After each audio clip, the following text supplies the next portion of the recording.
A chuva batia firme contra as janelas do asilo Silver Pines, criando um som que mais parecia o pulsar de um coração solitário. No quarto 207, esquecido no fim do corredor oeste, a cuidadora Mary se sentava ao lado de uma idosa. Eleanor Whitmore. 82 anos. Silenciosa desde o AVC que a roubara das palavras 6 meses antes. Com a voz trêmula, quase um sussurro, Mary começou a cantar. Você é meu sol, meu único sol. O quarto frio se encheu de uma ternura invisível. Mas Eleanor não reagiu. Nenhum piscar de olhos, nenhum movimento. Apenas silêncio. Mary suspirou. Sorriu, como quem se recusa a perder a esperança. E então viu algo. Do outro lado do vidro, um homem alto, imóvel. O casaco encharcado deixava um rastro de água no chão. Seu rosto pálido era iluminado pela luz de emergência, e seus olhos vermelhos, marejados, cheios de uma dor antiga. Assustada, Mary abriu a porta apenas o suficiente. Senhor, as visitas terminaram às 9. O senhor não pode estar aqui. Ele não se moveu. Apenas murmurou. Me desculpe.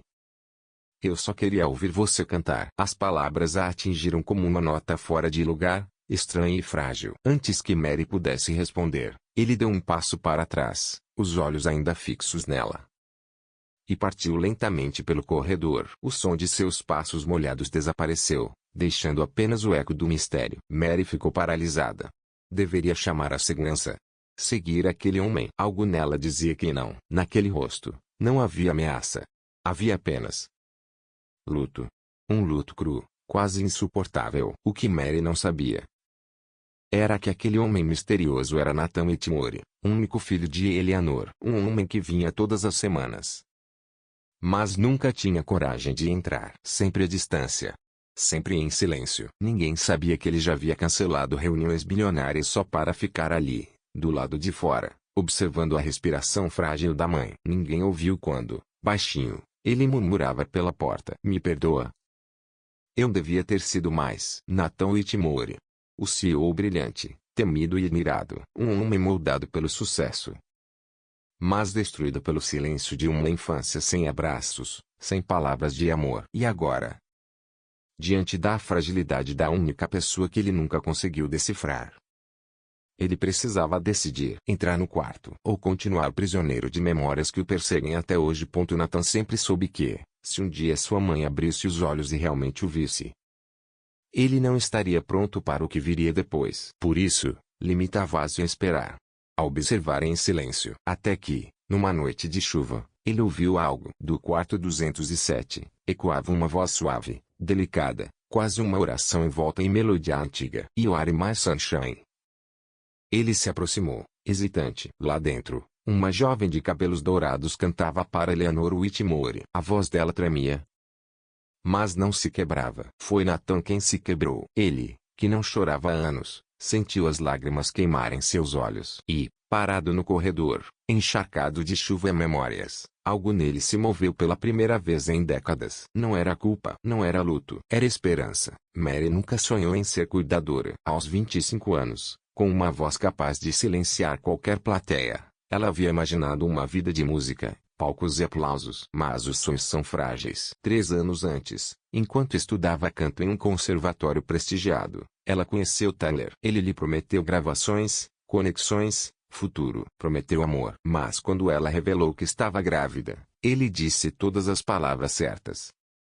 Até desaparecer. Levou suas coisas. Levou suas economias. Levou seus planos. Sem família por perto, sem dinheiro e com uma filha a caminho, Mary largou os estudos.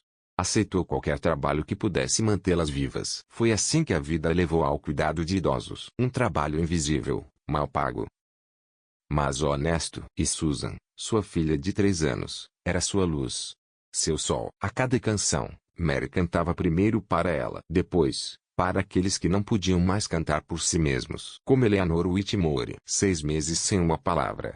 Sem um gesto. Alguns funcionários já nem falavam mais com a idosa.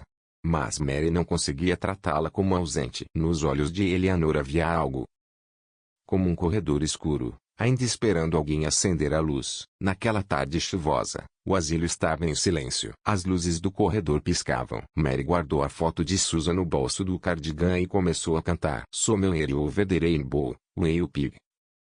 Sua voz não era de palco. Era de consolo. Um sussurro oferecido no escuro. E então aconteceu um movimento pequeno, quase imperceptível. A pálpebra direita de Eleanor tremeu. Mary congelou. Os olhos se fecharam. Depois abriram. Um piscar lento, deliberado, e uma lágrima solitária escorreu pela lateral de seu rosto. Mary levou a mão à boca, o coração disparado. Quase apertou o botão de emergência. Mas parou. Não queria assustar o milagre embora fosse real. Mrs. Whitmore. A senhora me ouviu, não foi? Sussurrou. A idosa permaneceu em silêncio, mas algo havia mudado. O quarto parecia respirar de novo. O que Mary não sabia era que tudo fora registrado por uma câmera de segurança com sensor de movimento. Naquela noite, uma enfermeira revisando as gravações parou diante daquela cena. Um piscar, uma lágrima, e salvou o clipe no prontuário digital de Eleanor. Esse arquivo foi automaticamente sincronizado com a conta privada de Nathan Whitmore. Às 1h14 da madrugada, sozinho em seu escritório, com um copo de uísque na mão, Nathan assistiu. Ele viu Mary cantando, com os olhos semicerrados. Viu sua mãe piscar. Viu a lágrima escorrer. E desabou. Mamãe. A palavra soou estranha em sua boca depois de tantos anos. Ele não terminou a frase. Não precisava. Sabia o que tinha visto. Por um instante, ela tinha voltado. Tudo por causa de uma jovem de seus partidos. Mas coragem intacta. Na noite seguinte, ele voltou. Jurara que não voltaria. Disse a si mesmo que havia sido coincidência. A chuva, a música, a estranha que cantava para sua mãe. Mas agora algo puxava de volta. Como gravidade. Quase ao anoitecer, entrou pelo saguão, deu a mesma explicação vaga. Só visitando alguém que conheço. E caminhou direto para o quarto 207. Como sempre, parou diante da porta. Sem coragem de entrar. Mas, naquele instante, ele já não era o mesmo homem. Ele ficou parado diante da porta, as mãos escondidas nos bolsos do casaco, o olhar fixo no chão. As enfermeiras passavam por ele como se fosse parte da parede. Foi Mary quem o notou primeiro, da janela da sala de descanso. Não tinha certeza, mas algo em sua postura imóvel acendeu uma lembrança que ele era o homem. O mesmo que, numa noite de chuva, dissera apenas querer ouvi-la cantar. Agora ele estava de volta. E depois voltou de novo. E outra vez. Durante quase 2 semanas, a cada 2 dias, sempre sozinho, sempre silencioso. Parava diante do quarto 207 por alguns minutos, antes de desaparecer pelos corredores. Mary começou a se perguntar. Uma manhã, chegando cedo, encontrou um buquê de rosas brancas cuidadosamente deixado diante da porta de Eleanor. Sem bilhete. Sem assinatura. Apenas as flores, puras, simples, intemporais. Quando se abaixou para pegá-las, percebeu que ele estava ali, do outro lado do corredor, tentando secar discretamente os olhos. Mas ela viu. Você sempre traz flores? Perguntou com delicadeza. Ele pareceu surpreso, depois assentiu, quase envergonhado. Eram as favoritas dela. Mary sorriu. São lindas. Um silêncio breve. Então ele perguntou. Ela alguma vez responde. Mary olhou para a porta. Às vezes, de maneiras que não se espera. Um piscar, uma lágrima. O silêncio pode ser uma linguagem também, sabe? Nathan encontrou seu olhar por um instante, depois desviou. Mary, disse ela, oferecendo a mão. Ele hesitou, mas apertou suavemente. Daniel não gostava de mentir, mas ainda não estava pronto para revelar quem realmente era. As conversas começaram curtas, banais. O tempo, o estacionamento, o cheiro constante de álcool em gel. Mas pouco a pouco, tornaram-se mais profundas. Por que você canta para ela? Ele quis saber certa tarde. Mary encolheu os ombros. Pareceu certo. Ela me lembra alguém. E então, junto às máquinas de venda automática, ele perguntou quase num sussurro. Você acredita que a música pode alcançar alguém que já está quase perdido? Mary o fitou com uma suavidade firme. Não acredito. Eu sei. Nathan olhou por mais tempo naquele dia, como se sua resposta tivesse destrancado algo dentro dele que ele nem sabia estar fechado. Ela nunca perguntou sobre as lágrimas, nem sobre as flores, nem sobre a estranha forma como ele sempre aparecia na hora certa e sumia logo depois. Ela respeitou o silêncio dele. E em troca, Nathan começou a sentir-se seguro. O tempo passou. Mary se deixou vencer pelo cansaço numa noite longa. Adormeceu numa cadeira ao lado de Eleanor, a cabeça apoiada, o corpo exausto de plantões intermináveis e da vida de mãe solteira. O quarto estava quase escuro, iluminado apenas pela luz azulada do corredor e pelo piscar lento do monitor cardíaco. Foi então que a porta se abriu suavemente. Nathan entrou. Pela primeira vez, ultrapassou o limite da porta. Os passos eram hesitantes, como se temesse que o próprio ar do quarto rejeitasse. Ele olhou para Mary, adormecida, depois para sua mãe, imóvel como sempre. Aproximou-se, ajeitou uma manta sobre os ombros de Mary e, ajoelhando-se junto à cama, respirou fundo. Então começou a cantar Smiley, Tog Your Heart is a Sing. A voz era baixa, quase um pedido de desculpas. As palavras saíam com esforço, mas ele não parou. Não cantava para impressionar. Cantava para amar. Mary despertou devagar com o som. Piscou, tentando se ajustar à cena diante dela. Nathan, sentado ao lado da mãe, cantando como alguém que não fazia isso há décadas. Ela não disse nada.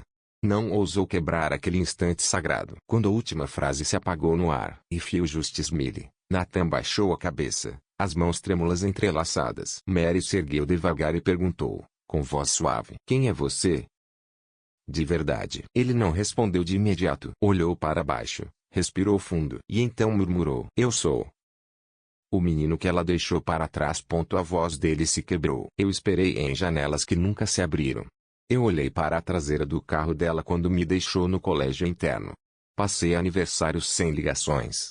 Cresci e me tornei um homem que ela nunca conheceu de verdade. Ele engoliu em seco, a respiração falhando. E, de alguma forma, ainda amo. Levantou-se, esfregando as palmas nas calças jeans. Ela é minha mãe. Mary não disse nada de imediato. Depois se aproximou, ergueu-se e tomou a mão dele. Nunca vi alguém carregar tanta dor.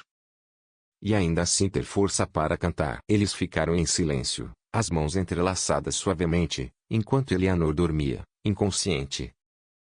Mas, de algum modo, menos sozinha. No dia seguinte, uma nova preocupação. Mary estava terminando o turno quando recebeu a ligação. Susan tinha febre alta na creche. Precisavam que alguém fosse buscá-la imediatamente. O estômago de Mary afundou. Ela não tinha carro. E os ônibus? Sempre incertos. Precisa de carona? Uma voz atrás dela perguntou. Ela se virou. Nathan segurava as chaves na mão. Você não precisa. Eu quero, respondeu ele, já caminhando em direção à porta. O trajeto foi silencioso a princípio. A chuva batia no para-brisa. Mary olhou para o banco de trás, onde Susan estava enrolada em um cobertor. Então, uma vozinha sonolenta. Você é meu papai? O rosto de Mary corou. Não, querida. Ele é só um amigo. Mas Nathan olhou pelo retrovisor e sorriu com doçura. Não, Susan. Mas estarei por perto sempre que você precisar de mim, tá bem? Susan piscou, depois assentiu, como se aquilo fosse a resposta mais natural do mundo. Eles pararam em uma pequena lanchonete na beira da estrada. Mary protestou, mas Nathan insistiu. Ela precisa de sopa. E você também precisa comer. Vamos. Sentaram-se perto da janela. Susan, febril, mas sorridente, gargalhou quando Nathan fez caretas com a colher. Ele inventou uma história sobre uma girafa cantora. Fez Susan rir até aceitar algumas colheradas da sopa. Quando a conta chegou, a menina já dormia no colo da mãe. E Mary olhava para Nathan com algo parecido com admiração. Você é bom com crianças, disse surpresa. Nathan riu baixinho. Nunca estive muito perto delas. Mas sempre quis ser o pai que eu nunca tive. Mais tarde, em casa, depois de colocar Susan na cama, Mary trouxe uma xícara de chá para Nathan. Eles se sentaram no velho sofá da sala. Silêncio. Até que ele falou. Eu passava os fins de semana sentado na janela do dormitório, vendo os carros chegarem. Esperava que um deles fosse dela, fingindo que não me importava. Mas eu sempre esperei. Mary engoliu em seco. Ela nunca veio. Nathan balançou a cabeça. Nunca. Eu pensava que havia algo errado comigo. Que, se eu fosse mais talentoso, mais obediente, mais digno de amor, ela teria me escolhido. Mary pousou a mão sobre a dele. Nunca houve nada de errado com você, Nathan. Ele a encarou, e ela continuou, suave mas firme. Talvez ela só não soubesse amar da forma que você precisava. Mas você está aqui. Você nunca deixou de voltar. A voz dele tremeu. Eu não queria fechar a porta, mas também não consegui abri-la de todo. Você está abrindo agora, respondeu ela, apertando sua mão. No quarto ao lado, Susan se mexeu no sono, murmurando baixinho a canção que a mãe sempre lhe dedicava. You are my sunshine. E, pela primeira vez em anos, Nathan sentiu o calor daquela letra ocupar um espaço dentro dele que julgava ter enterrado para sempre. Ele nunca disse que ficaria, mas, de alguma forma, nunca foi embora. As visitas ocasionais ao asilo tornaram-se rotina. E o que começou como um gesto de bondade, transformou-se em algo que Mary jamais ousara imaginar, uma presença que se parecia com lá. Nathan começou a buscar Susan na escola quando Mary trabalhava dobrado. No início, ela o chamava de homem do casaco, por causa do inseparável sobretudo azul marinho. Até que, numa tarde ventosa no parque, ele tirou um pacote de papéis dobrados da bolsa. "O que é isso?" Susan perguntou, os olhos brilhando. "Uma surpresa", respondeu ele, sorrindo. Com habilidade, foi dobrando e desdobrando até surgir um delicado pipa branca. "Quer voar comigo?" Eles correram pelo gramado, Susan rindo alto, as bochechas coradas. O vento ergueu a pipa no céu. "Você é um homem mágico da pipa", ela gritou, encantada. Ele riu. "Pode me chamar de Homem do Vento." Naquela noite, ao colocar Susan para dormir, Mary ouviu a menina sussurrar com a convicção que só uma criança tem. "Mamãe, acho que o Homem do Vento já faz parte da nossa família." Mary sorriu, beijou-lhe a testa e saiu do quarto. Na cozinha, encontrou um desenho amassado que Susan havia feito mais cedo. 3 figuras de palito rabiscadas com canetinha. Uma com cabelo amarelo comprido, outra pequena de Maria Chiquinha, e uma alta, de braços grandes e cabelos bagunçados. Ponto acima do desenho infantil, em letras tortas de Susan, Liase. "Minha família. Mamãe, eu e o tio, Nathan." A mão de Mary tremia levemente ao apertar o papel contra o peito. Não precisava de declarações grandiosas. Aquele rabisco inocente continha tudo. Em Silver Pines, algo começou a mudar. Nathan, ainda silencioso sobre ser filho de Eleanor, passou a se aproximar das pessoas. Levava café para as enfermeiras, chamava os faxineiros pelo nome. E, numa manhã, fez um telefonema. 3 semanas depois, os funcionários entraram na sala comunitária e ficaram sem ar. As cortinas velhas haviam sumido. Os bancos rangentes, também. No lugar deles, paredes recém-pintadas, luz quente. E no centro, um piano erguido, polido até brilhar como memória desperta. Na parede, um retrato em preto e branco de uma jovem Eleanor, nos seus 20 e poucos anos, rindo de olhos fechados, os dedos suspensos sobre as teclas. Abaixo, uma placa em letras elegantes. "As memórias nunca se vão por completo. Às vezes, só precisam de uma canção para despertar." O silêncio foi absoluto. Mary entrou por último, o ar lhe faltando quando seus olhos pousaram na foto. "Você fez isso?" sussurrou. Nathan encolheu os ombros. "Ela tocava. Pensei. Talvez, se ela se visse de novo, lembrasse da música dentro dela." As lágrimas encheram os olhos de Mary. "Você guardou uma lembrança que ninguém mais teve coragem de guardar." Alguns residentes mais velhos se aproximaram. Um deles, de colete xadrez, murmurou com um sorriso nostálgico. "Eleanor Whitmore. Tocava Chopin como ninguém. Sempre achei que o filho dela não se importava com música, nem com memórias." Pausou, olhando Nathan nos olhos. "Parece que eu estava errado." Mary deu um passo à frente, a voz embargada. "Você não mudou apenas uma sala, Nathan. Está mudando pessoas." Ele respirou fundo. "Eu nunca soube amar em voz alta. Então comecei com coisas pequenas." Mary segurou a mão dele. "Às vezes, as pequenas coisas são as maiores." Naquele instante, entre tintas novas, cordas de piano e ecos de canções esquecidas, Mary soube. Não precisava mais esperar alguém ficar. Nathan já tinha ficado. Dias depois, a chuva caía suave contra os vidros do quarto 207.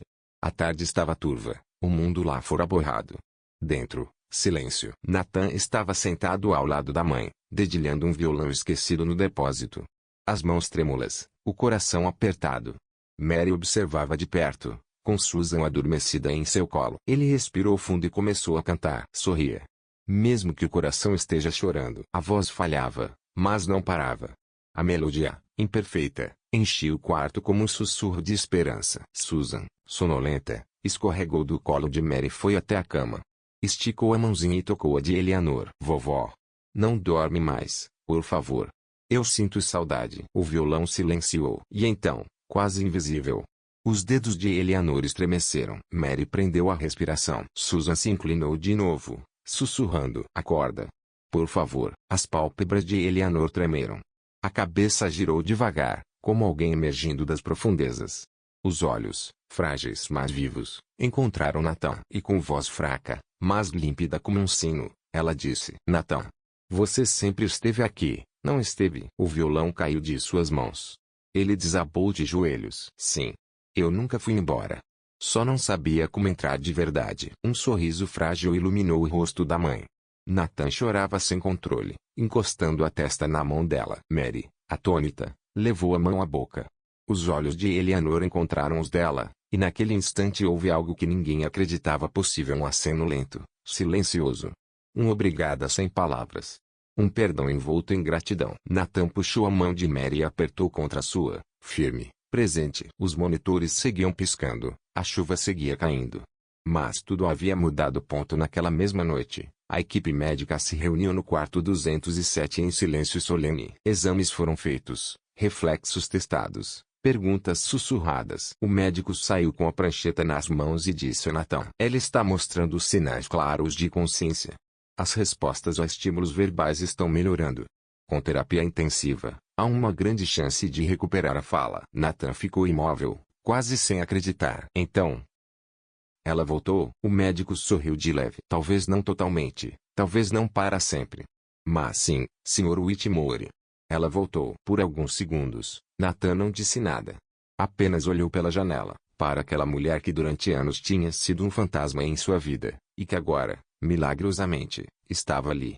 Presente. Entrou de novo no quarto. Mary estava sentada ao lado da cama, Susan adormecida em seu colo. E Eleanor, apoiada por travesseiros, já não tinha o olhar distante de antes. Seus olhos estavam calmos, atentos. Nathan se aproximou. Ela ergueu a mão, tremendo. E ele segurou. Dessa vez, sem hesitar. Estou aqui, mãe. Disse suavemente. E não vou a lugar nenhum. Lá fora, a chuva da noite se transformava em uma névoa tranquila. E naquela pequena sala, 3 gerações sentaram-se em silêncio. Já não estavam quebrados. Já não estavam esperando. Estavam reencontrados. Um ano depois, o pátio dos pinheiros prateados brilhava sob a luz dourada da tarde. Lanternas de papel balançavam ao vento, iluminando o caminho varrido com cuidado. Uma pequena plateia de moradores e funcionários aguardava diante de um palco improvisado, enfeitado com flores de papel feitas à mão. No centro, um piano de cauda reluzia. Mary ajustava o microfone, cabelos dourados soltos sobre os ombros. Nathan, ao lado dela, segurava o violão, mas seus olhos estavam apenas nela. E correndo entre os dois, como um cometa de alegria, Susan espalhava pétalas de flores pelo corredor, gargalhando sem parar. Na primeira fileira, Eleanor observava. Sentada em sua cadeira de rodas, com um chale nos ombros, os olhos brilhavam como nunca antes. Quando a música começou, o mundo pareceu suspenso. A voz de Mary ecoava pelo jardim, firme, carregada de memórias. O violão de Nathan seguia como um coração pulsando junto. E Susan dançava entre as pétalas que caíam, pés descalços tocando a terra. A canção terminou, mas o silêncio demorou a soltar a última nota, como se ninguém quisesse que o momento acabasse. Então veio o aplauso. Primeiro suave, depois intenso. Alguns enxugavam lágrimas. Uma enfermeira aplaudia com as mãos sobre o peito. Mary se virou para Nathan, sorrindo. Mas o sorriso dele era diferente agora, sério, terno, profundo. Ele largou o violão, enfiou a mão no casaco e tirou uma pequena caixa de veludo. A plateia prendeu a respiração. Nathan ajoelhou-se. Você devolveu a voz à minha mãe. Disse, quase em sussurro. Mas devolveu algo ainda maior. Devolveu a minha voz também. Mary levou a mão à boca, lágrimas nos olhos. Passei a vida com medo do amor, com medo de ser esquecido. Assim como pensei que ela tinha me esquecido. Mas você me mostrou que o amor nunca vai embora. Ele apenas espera alguém corajoso o suficiente para trazê-lo de volta. Abriu a caixa. Um anel simples, com uma safira clara que refletia a luz do sol. Você não apenas curou minha mãe, Mary. Você curou o menino que eu costumava ser. Mary tentou falar, mas só conseguiu chorar. Até que sussurrou. Sim. E antes mesmo que Nathan pudesse levantar-se, uma vozinha ecoou do meio da plateia. Mamãe disse sim. Isso quer dizer que agora eu tenho um papai? Risos e lágrimas se misturaram. Mary ergueu Susan no colo. Nathan os abraçou. Na primeira fileira, Eleanor sorria como quem recuperou décadas de silêncio perdido. Naquele instante, havia apenas luz. 4 almas, uma família, unidas sob o sol. Onde a música e a memória abriram espaço para algo novo. algo inteiro. Porque no fim, ninguém é realmente esquecido. Nenhum coração está além da cura. Quando alguém tem coragem de cantar o seu nome de volta à vida,